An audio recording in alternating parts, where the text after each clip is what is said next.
Dear student, welcome back on my educational YouTube channel, Easy to Learn. Dear student, in previous lecture, we are learned the main theme of prose, the call of soil. In last lecture, we discussed about writers Venkateshwar Iyer's wish of organic farming. And we also learned the major and minor characteristics in this lesson. Dear student, for better understanding, today we are going to learn paragraph wise explanation of given lesson in Marathi language. Actually, given lesson is so lengthy, that's why the line by line explanation is not possible in online video lecture. Now I show to all of you PDF format of lesson on your mobile screen and as well as your laptop screen, and while showing you PDF format, I explain given passage or paragraph in Marathi. Now we will start. The call of the soil म्हणजेच काय, मातृभूमीची हाक. ए Saint of rice म्हणजेच तांदळाचा सुगंध. The first crop पहिले पीक. ते कोणतं पहिलं होतं पीक? मूग. आता बघा पहिला paragraph. It was April 2004. I stood in the middle of the lush green field of moog, means green gram, and looked around me. It was just before sunrise and the sky was turning a bright orange. The ground was damp means ulcer, and the leaves were shining with dew means दवबिंदू. My bare feet were muddy as I walked around gingerly, inspecting the plants. विद्यार्थी मित्रांनो बघा, April 2004 मधील ही घटना आहे. लेखक सांगतात की मी हिरव्यागार बहरणाऱ्या शेतामध्ये उभा राहून त्याचं निरीक्षण करत आहे. ग्रीन ग्रॅम म्हणजेच काय मराठीमध्ये मूग, व त्यांच्या अवतीभोवती पाहत आहेत. ही सूर्योदय होण्याच्या पूर्वीची वेळ आहे, म्हणजेच सकाळची वेळ आहे. आकाशात नारंगी रंगाची कोवळी अशी सूर्यकिरणे आलेली आहेत आणि त्या ठिकाणी जी जमीन आहे ती कशी आहे? डॅम म्हणजे कशी झालेली आहे? ओलसर झालेली आहे. आणि मुगाच्या झाडांची पाने ही देखील दवबिंदूमुळे शायनिंग म्हणजे चमकत आहेत. आणि लेखक पुढे सांगतात, माय बेअर फीट वेअर मडी म्हणजेच काय? बेअर फीट अनवानी, वेअर मडी म्हणजे चिखलाने भरलेले किंवा माखलेले. हे चिखलाने माखलेले आहेत व लेखक शेतामध्ये सावधपणे पावले टाकत मूग पिकाचे निरीक्षण करत आहेत. आता दुसरा पॅराग्राफ बघा. Around me were rows of chiku trees and below a dense foliage of moog. At that point, I could not have asked for anything more. The moog plants, not more than 2 feet tall, had green pods hanging out. The pods were not yet ripe, and there was a light fuzz growing on them. There was still some time before the harvest. I felt exhilarated. लेखक पुढे काय म्हणतायत? लेखक शेतामध्ये फिरत असताना त्यांच्या अवतीभोवती सरळ रेषेत चिकूची झाडे लावलेली आहेत व मूग झाडांची घनदाट अशी पाने त्यांच्या सभोवताली आहेत. आणि ते म्हणतात, या ठिकाणी मला यापेक्षा जास्त कोणतीही अपेक्षा नाही. मुगाची झाडे ही काय आहे 2 फुटापेक्षा जास्त उंच नाहीत व मुगाच्या झाडाला हिरव्या रंगाच्या पॉड्स म्हणजे शेंगा लटकत आहेत. त्या शेंगा आणखी पूर्णपणे काढण्यायोग्य झालेल्या नाहीत व त्याच्या भोवती लाईट फच म्हणजेच काय हलकासा कापसासारखा एक मऊसर भाग तयार होणे आणि तो त्याच्या मुगाच्या झाडाला तयार झालेला आहे. मुगाच्या शेंगा ह्या हार्वेस्ट म्हणजे कापणीसाठी आणखी थोडासा अवधी आहे, वेळ आहे. व लेखक सांगतात पुढे लास्ट लाईन बघा, आय फेल्ट एक्झॅलरेटेड. आणि हे सर्व पाहून लेखकांना काय वाटतोय, आनंद होतोय. पॅराग्राफ 3 नंबर बघा, I stood watching the sun rise above the towering trees across the fence and slowly made my way back to the house. A white structure in the middle of this greenery. I could not believe that I was the owner of this land and I was looking at my first crop as a farmer. After I had paid the advance money for the land, I thought I would have some time to get familiar with farming. But Morudada, the broker who got us the land, had other idea. He was keen that we plant moog at once. I was not prepared for this. I was still reading books and trying to figure out what we could sow and how we should go about it. Morudada was quite firm. He said the season was right for sowing moog and the best seeds were available in Surat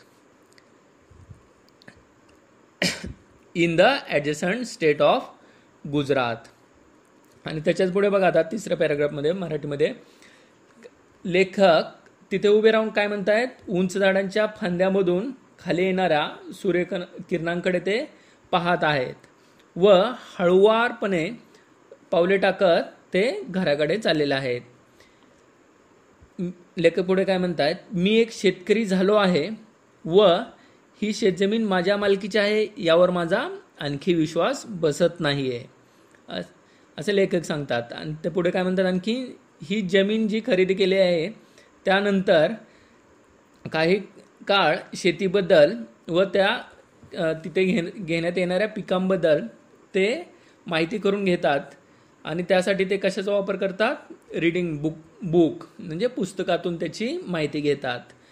परंतु मोरूदादा जो broker होता, खरेदी विक्री करणारा मध्यस्थी, शेतजमिनीची खरेदी विक्री करणारा, मोरूदादाजवळ एक चांगली कल्पना होती. ती कोणती, त्याने लेखकांना सांगितले की त्याने मूग हे पीक घेण्याचे लेखकांना सुचवले होते. परंतु लेखक हे शेती क्षेत्रात नवीन होते, ते पुस्तक वाचूनच पीक निवडू इच्छित होते. परंतु मोरूदादाने त्यांना सल्ला दिला की ही वेळ सीझन मूग पीक घेण्यासाठी अत्यंत योग्य असून त्यासाठी लागणारे बिया ह्या गुजरात राज्यातील सुरत या शहरात भेटतात. पुढचा पॅराग्राफ बघा, I made a quick trip to Surat and bought around 10 kilogram of moong. Morudada rented his tractor to plug the land and quickly planted moong all over the place. लेखक व मोरूदादा यांनी काय केले, सुरतला जायचे ठरवले व तेथे जाऊन मूग या पिकाच्या बिया ज्या 10 किलो प्रमाणात आणण्याचं ठरवलं व त्या आणल्यानंतर मोरूदादाकडे स्वतःचा जो ट्रॅक्टर आहे त्याच्या सहाय्याने त्या बिफोर म्हणजे अगोदरची शेतजमिनीची मशागत करून घेतलेली आहे. पुढचा पॅराग्राफ बघा, a few days later we were overjoyed to see tiny green leaves. I had never seen moong growing before and was thrilled at the sight.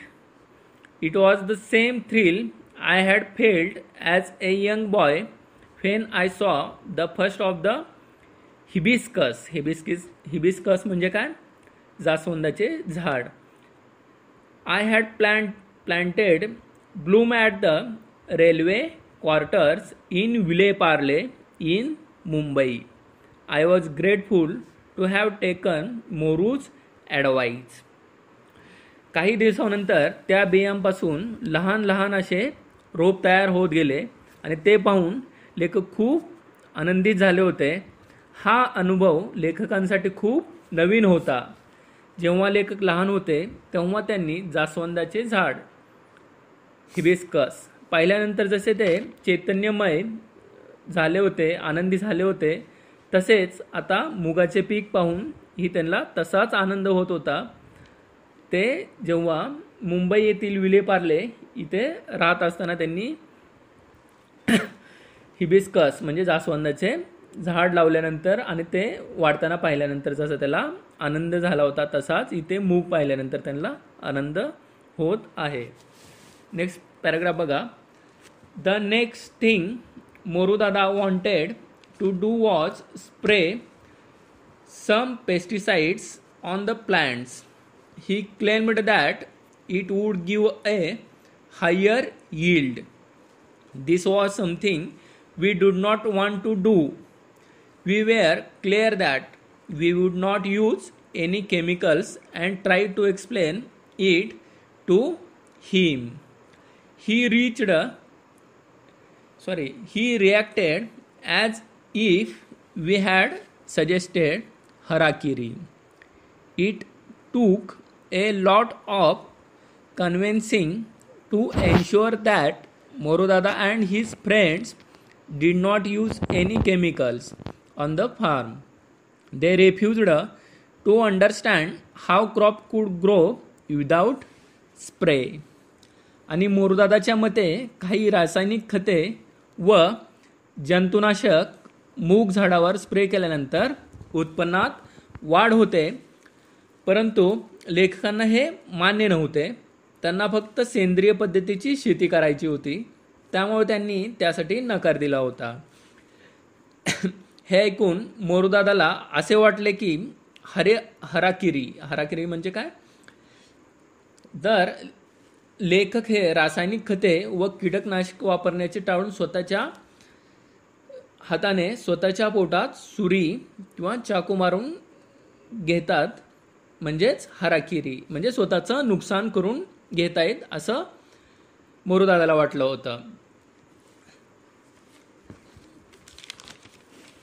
मोरूदादा व त्यांच्या इतर सहकाऱ्यांना रासायनिक खतं व कीटकनाशक न वापरण्याचा सल्ला लेखकांनी दिला, परंतु ते त्यासाठी तयार झाले नाहीत किंवा त्यासाठी ते सहमत झाले नाहीत. पुढे बघा.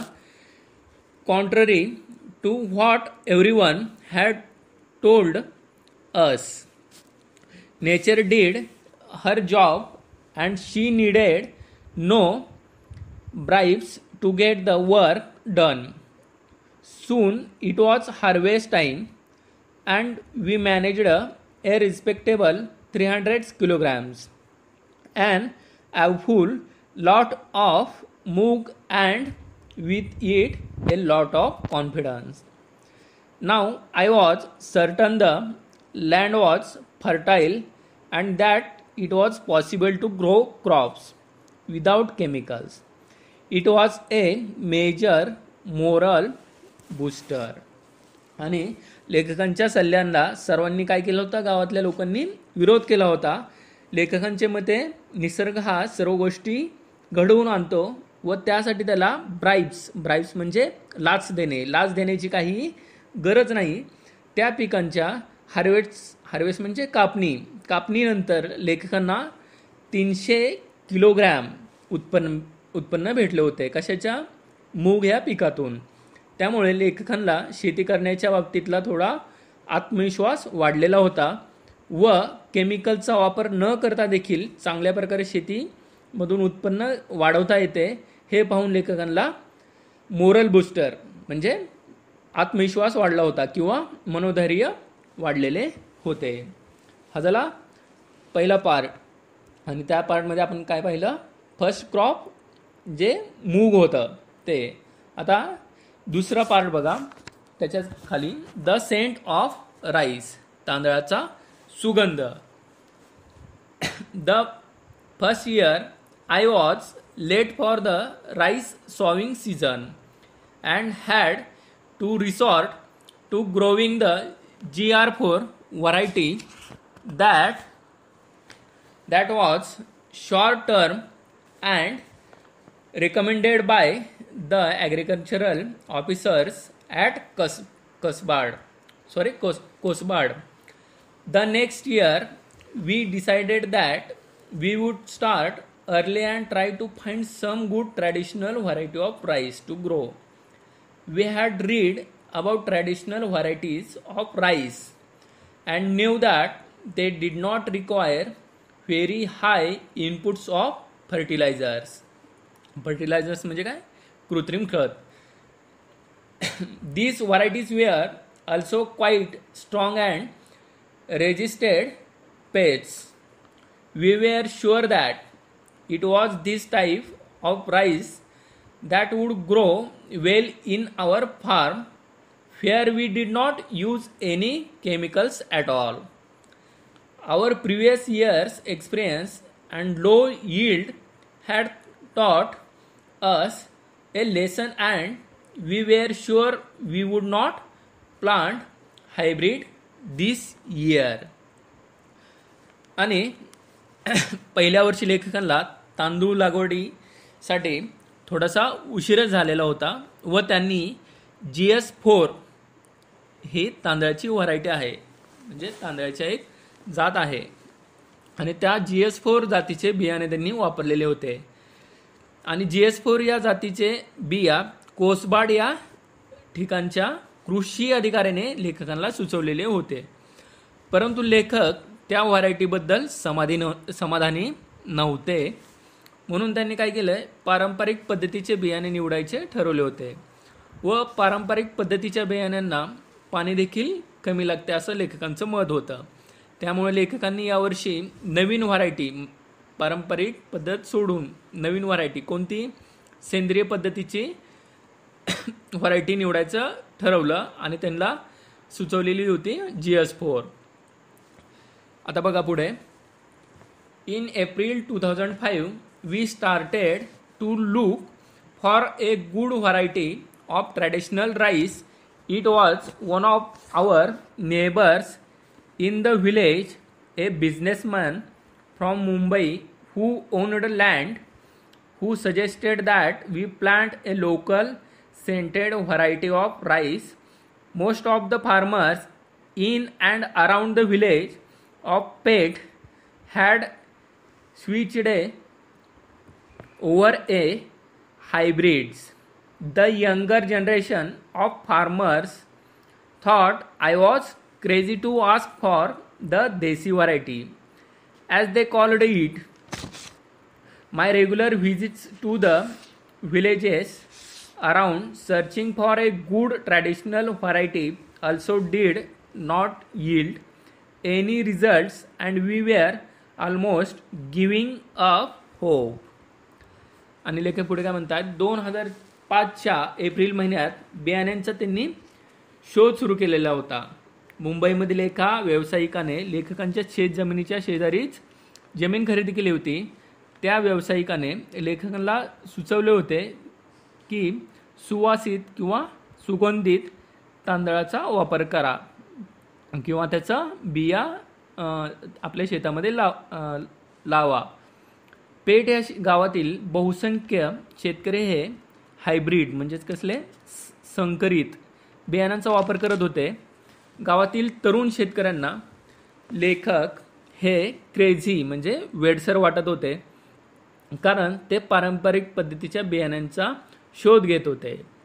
लेखक दररोज शेजारील गावामध्ये पारंपरिक पद्धतीच्या तांदळाच्या बियांचा शोध घेत असत, परंतु त्यांना त्या सापडत नसत. त्यामुळे ते बिया मिळतील या आशा त्यांनी सोडून दिलेल्या होत्या. पुढे बघा. I decided to give it one last try and spoke to Baban's father and some other elders.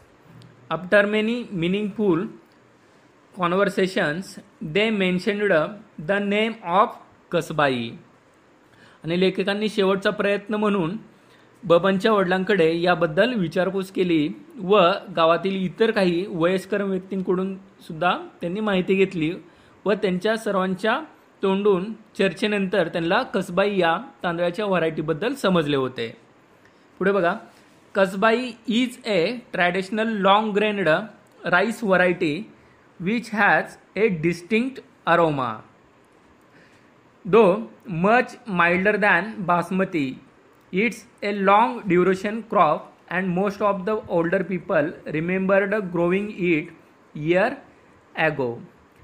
But they all shook their heads when I asked them about the seeds and told me that it had disappeared.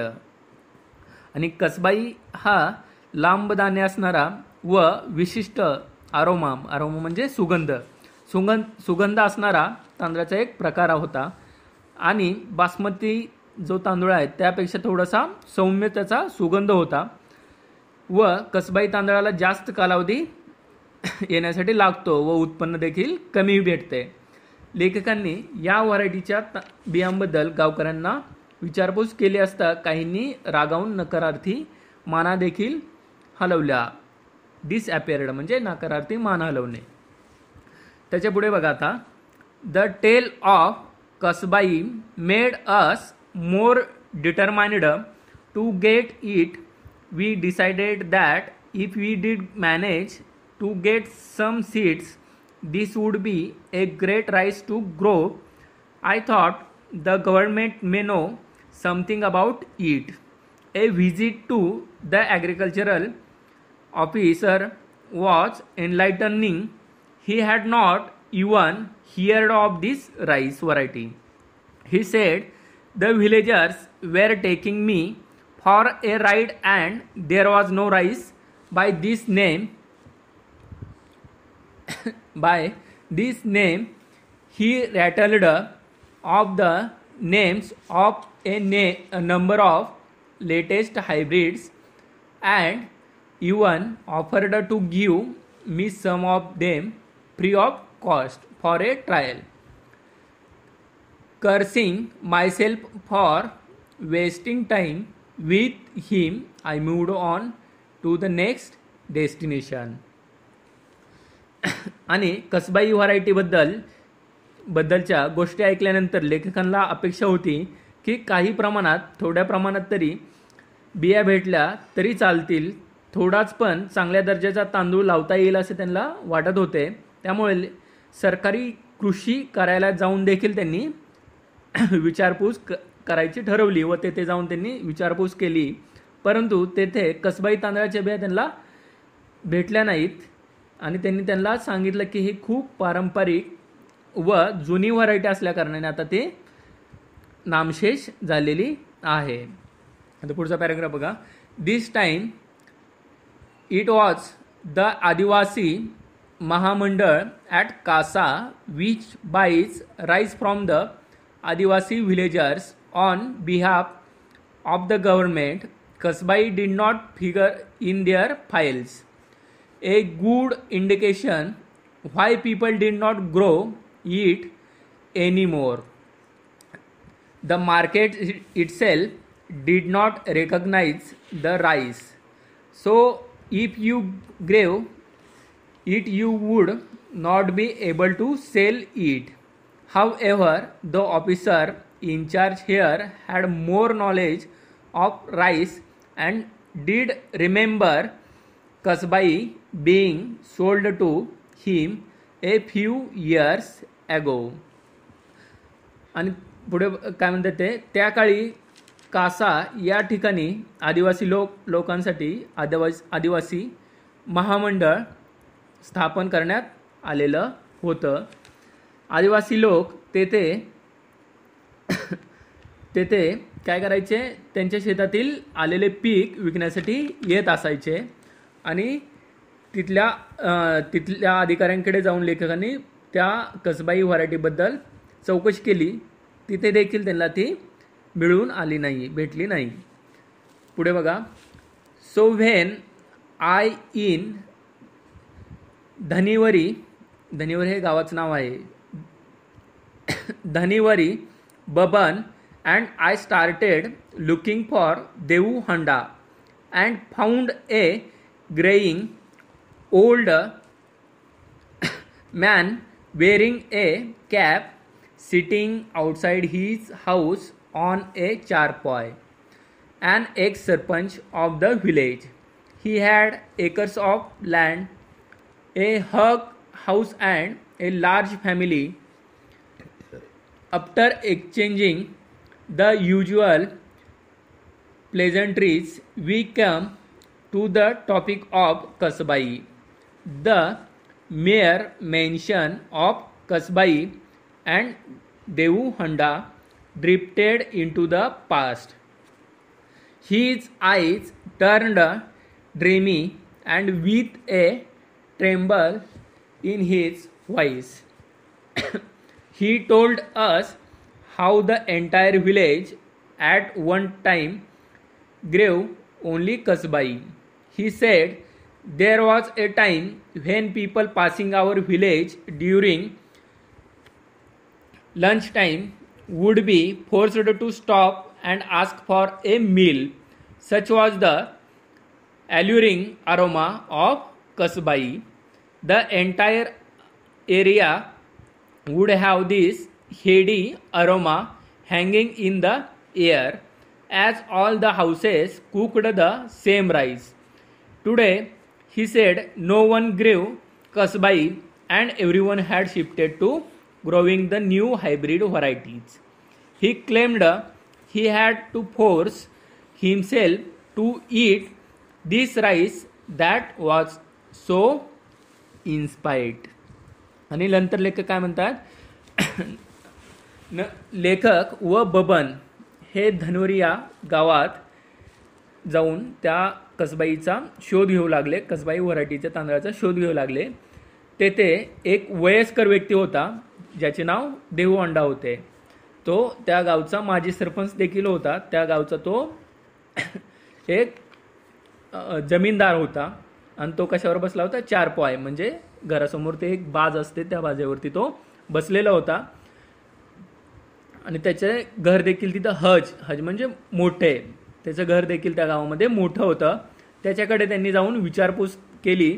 त्यांनी देखील या व्हरायटीचे, कसबाई व्हरायटीचे तांदळाचे बिया उपलब्ध नसल्याचे त्यांना सांगितले. पण फार वर्षापूर्वी जेव्हा कसबाई या व्हरायटीच्या तांदळाच्या शेताच्या शेजारून जाताना देखील त्याचा सुगंध फार दूरवरती पसरलेला असायचा असं त्यांनी सांगितलेलं होतं. लोक या व्हरायटीचे तांदळाचे पीक घेत असत. परंतु आता हायब्रिड म्हणजे कसले, संकरित बिया आल्यापासून कोणीही याचे पीक घेत नाही असे देहू हंडा या व्यक्तीने लेखकांना सांगितले. पुढे बघा. With the advent of irrigation, farmers were tempted to grow a second crop and Kasbai, being a long duration rice, was replaced by the shorter duration hybrids so that the harvest could be done earlier.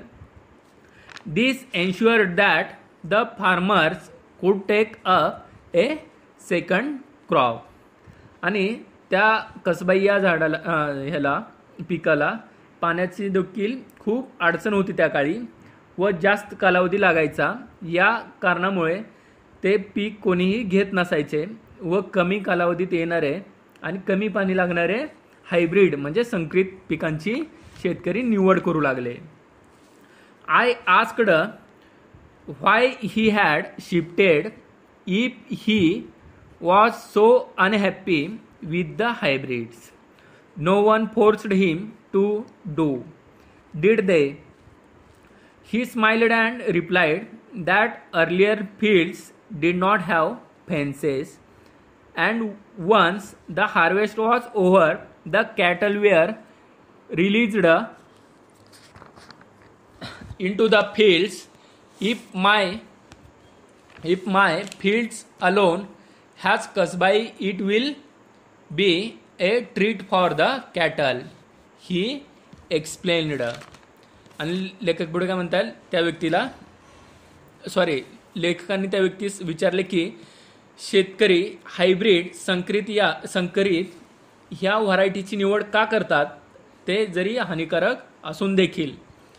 त्या व्यक्तीने याच्यावरती उत्तर हसून दिले की इथल्या शेतकऱ्यांच्या शेताला फेन्सेस म्हणजे कुंपण नाहीत, त्यामुळे पीक काढणीला येण्याच्या वेळी गावातील कॅटल्स म्हणजे जनावरे नुकसान करतात. आणि एखाद्या शेतकऱ्याचे शेत जर एकटेच असेल म्हणजे आजूबाजूला कोणताही शेतकरी नसेल, कोणतेही धान्य नसेल, अशा वेळी तिथले ते कॅटल्स प्राणी त्याचे नुकसान करतात. आणि त्यामुळे हायब्रिड या पिकांना जनावरे थोडेसे कमी नुकसान करतात, म्हणून सर्वजण शेतकरी हायब्रिड व्हरायटीची निवड करतात, असं तो व्यक्ती त्या लेखकांना म्हणाला. पुढे बघा next paragraph. Sometimes we have to fall in line with the community. He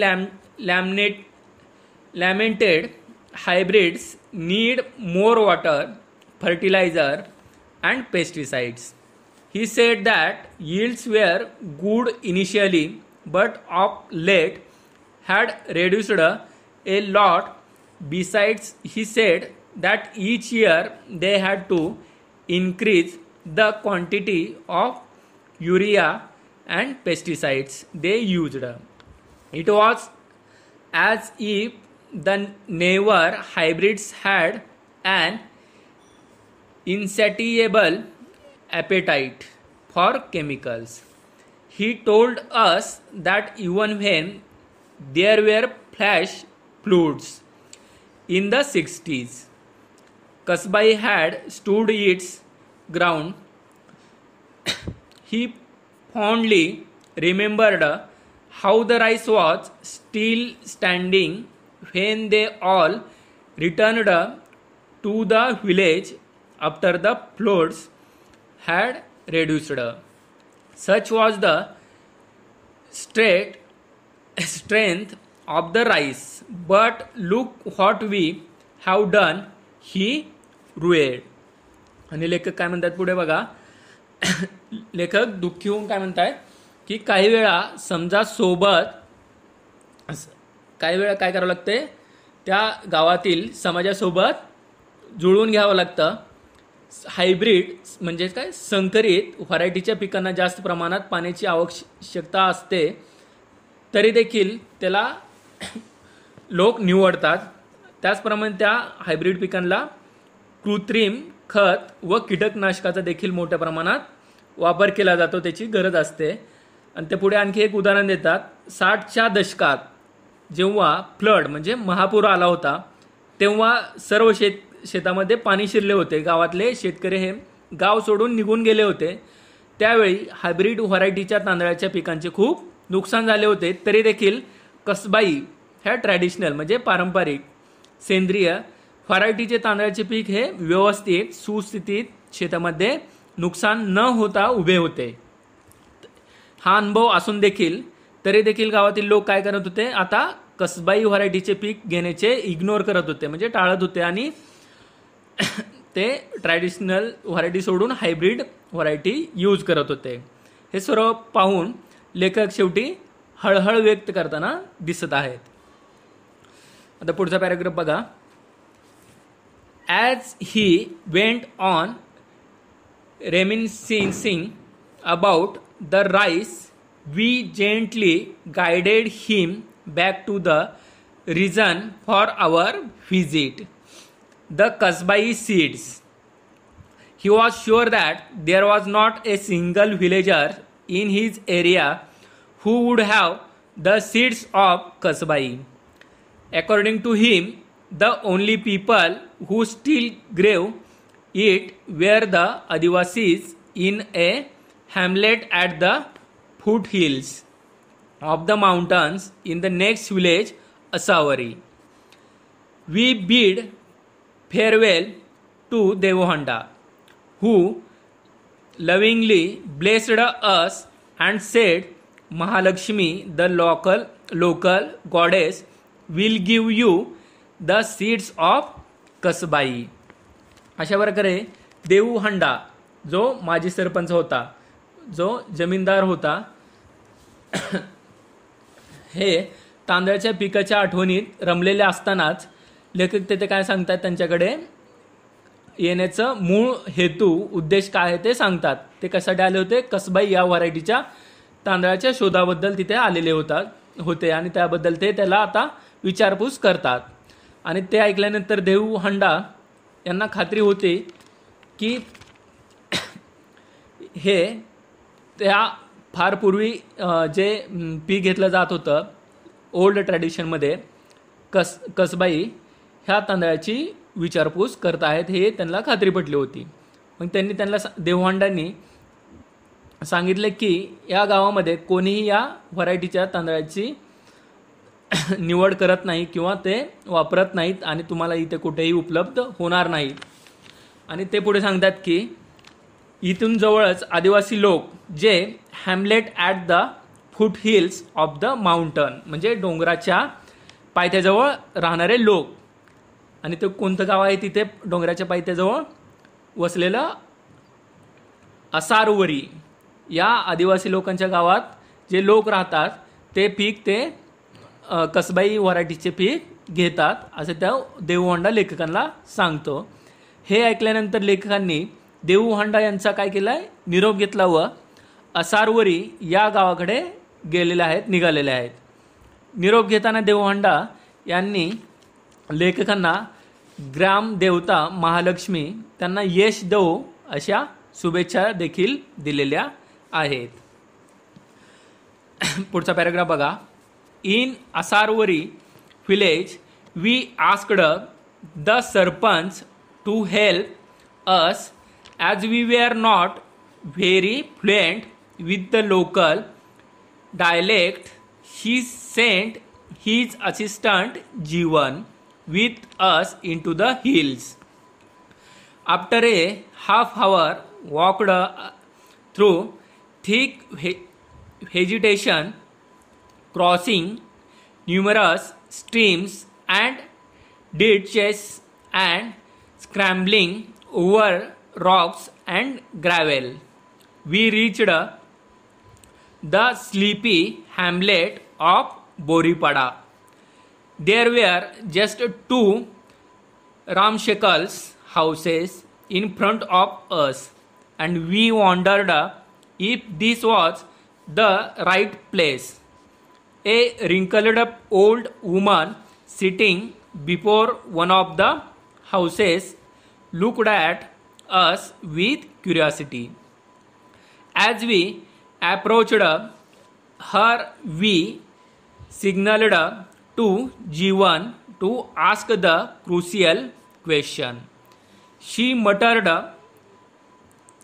in reply, and we looked at Jeevan for a quick interpretation.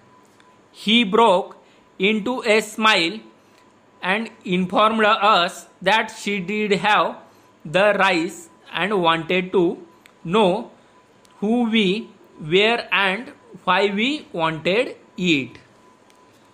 आणि आसावरी गावात गेल्यानंतर लेखकांनी तेथील सरपंच होते तिथले, त्या सरपंचाशी चर्चा केली आणि तेथील आदिवासी भाषा लेखकांना समजत नसल्यामुळे तेथील सरपंचांनी देखील त्यांना मदत केली. त्यांनी त्यांचा असिस्टंट सहकारी जीवन या नावचा सहकारी होता त्याला त्यांच्यासोबत पाठवलं आणि तो त्यांचे भाषांतर घडवून आणायचा. आदिवासी लोकांची भाषा लेखकांना समजत नसायची, त्यामुळे तो जीवन त्यांना तो भाषांतर करून समजावून सांगायचा.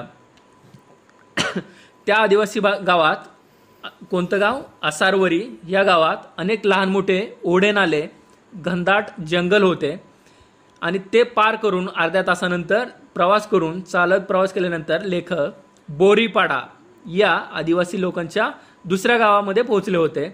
तेथे फक्त 2च जीर्ण झालेली रामशेकल्स, म्हणजे काय, जीर्ण झालेली किंवा पडझड झालेली 2 घरे दिसली होती त्यांना, व त्यातील एका घरासमोर वयस्कर स्त्री, ओल्ड लेडी बसलेली त्या लेखकांना दिसली. आणि जीवन जो त्यांनी सोबत भाषांतर करणारा आणलेला व्यक्ती होता. जीवनने त्या स्त्रीला कसबाई या व्हरायटीबद्दल चौकशी केली. तेव्हा ती वयस्कर स्त्री किंचित हसली व तिने विचारले की कोणाला ते कसबाई हे व्हरायटीचे बिया हव्या आहेत व कशासाठी हव्या आहेत. पुढे बघा. It was a difficult task to keep a straight face and I had to control a strong desire to hug her. After searching for months we had found the elusive म्हणजे काय, दुर्मिळ elusive Kasbai. We explained to her that we were from Peth हे गावाचं नाव आहे, near by, and we needed the seeds to grow it. We asked for 10 kilograms of rice. She muttered and scolded. Jeevan interpreted that she had never heard of Pet village and also did not have a weighing scale. She was willing to give the seeds only in baskets. We asked for a single basket of rice and Jeevan told us to pay her something. I handed over a 100 rupees note, and for the first time in the last 10 minutes her face broke into a smile. She nodded her head in approval. आणि लेखक म्हणतात की त्यांना ते ऐकून खूप आनंद झाला. काय ऐकलं होतं त्यांनी तिथे त्या कसबाई या जातीचे व्हरायटीचे बिया उपलब्ध होत्या हे ऐकून त्यांना खूप आनंद झाला होता. त्या वयस्कर स्त्रीला हग करण्याचे म्हणजे त्यांना मिठी मारण्याची इच्छा देखील झाली होती. आणि का तर खूप मागील काही दिवसापासून किंवा काही महिन्यापासून त्या व्हरायटीचा शोध घेत होते तरी देखील त्यांना त्या मिळून येत नव्हत्या. आणि शेवटी खूप परिश्रम केल्यानंतर त्यांना त्या बिया भेटणार होत्या. लेखकांनी जीवन जो भाषांतर करणारा व्यक्ती होता त्याला त्याच्या सहाय्याने 10 किलो बियांची म्हणजे कोणत्या कसबाई बियांची मागणी त्या स्त्रीकडे केली. परंतु त्या स्त्रीकडे वेट स्केल म्हणजे वजन करण्याचे यंत्र नव्हते. त्यामुळे तिने बास्केटमध्ये त्या बिया देण्याचे इच्छा व्यक्त केली. लेखकाने त्याबद्दल त्या स्त्रीला 100 रुपये देऊ देखील केली. ते पाहून त्या वयस्कर स्त्रीच्या चेहऱ्यावरती खूप हसू आलेलं होतं. तिला आनंद झालेला होता. लास्ट पॅराग्राफ बघा. As we walked back against the fading sunset leaving behind a smiling old lady, I couldn't help but wonder that here nestling in the foothills of an unknown mountain, away from the hustle and bustle of the road or the city, were the real people of India. These were the people who still held on the rich biodiversity of our land, and no one even cared about them. They had never heard of hybrids, fertilizers or pesticides. They just grew their rice and ate what they got. The old lady we met had probably never left Boripada. Her world was unspoiled by progress, and for once I was grateful for that. आणि लेखक तेथून परत आल्यानंतर त्या स्त्रीचा हसरा चेहरा आठवल्यानंतर मनात विचार करतात की अज्ञात डोंगराच्या पायथ्याशी जिथे रस्ते नाहीत, वाहतुकीची सुविधा नाही, प्रदूषण नाही, काही त्याचा संबंध देखील नाही, इथेच भूमातेची खरी संपन्नता किंवा जैवविविधता आढळून येते असे लेखकांच्या मनात येत होते. आणि लेखक पुढे काय म्हणतायत की त्यांना भेटलेली ती स्त्री कधीही बोरीपाडा हे आदिवासी गाव सोडून कधीही बाहेर गेलेली नसेल. त्या स्त्रीचे आयुष्य हे प्रगतीपासून खूप मैलो दूर होते. व त्या स्त्रीबद्दल शेवटी लेखक काय म्हणतात, कृतज्ञता व्यक्त करतात.